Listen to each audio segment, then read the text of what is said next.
ঘাটের পরে আমি ঘাট মাঝিরও নাম জানি না, তারে দেখো কি নাম ধরে। গুরু নাম যদি ভুলে যায় তাইলে তুলসীপুর মিশে হয়ে যাবে। তাই নামের প্রেমে ডাকো তারে, পায়ে দর্শন করে মনে চাই যারে তার খাইতে।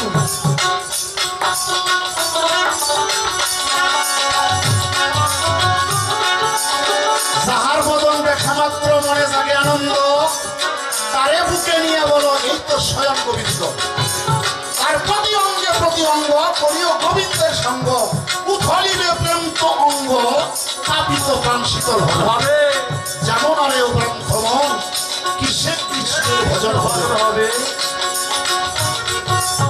তাই শুধু নামে গুরু ডাকলে ভাষা ভাষা মুখস্থ কেনে ওই ডাকে গুরু সারা দেয় না।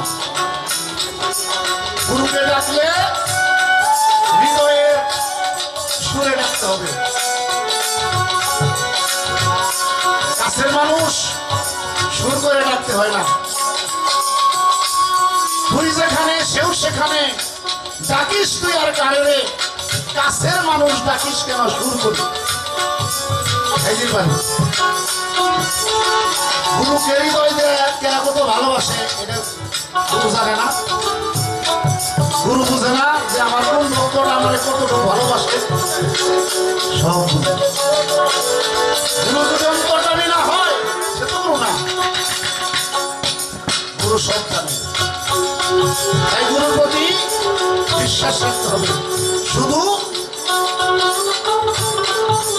ভক্তি করলে হবে না, ভক্তি জানি প্রেমের ভক্তি থাকে।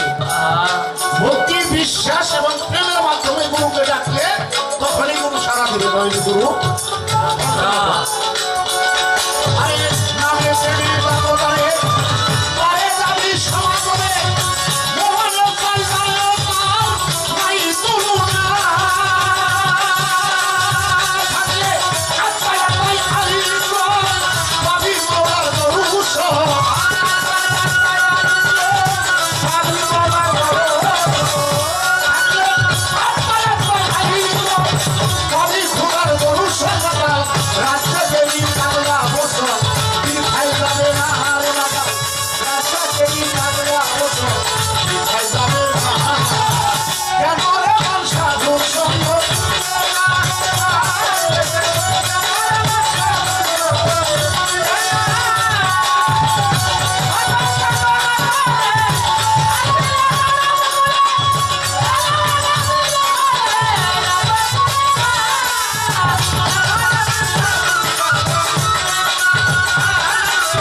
আমি ভুলি নাই কথা মনে পড়ে যায়।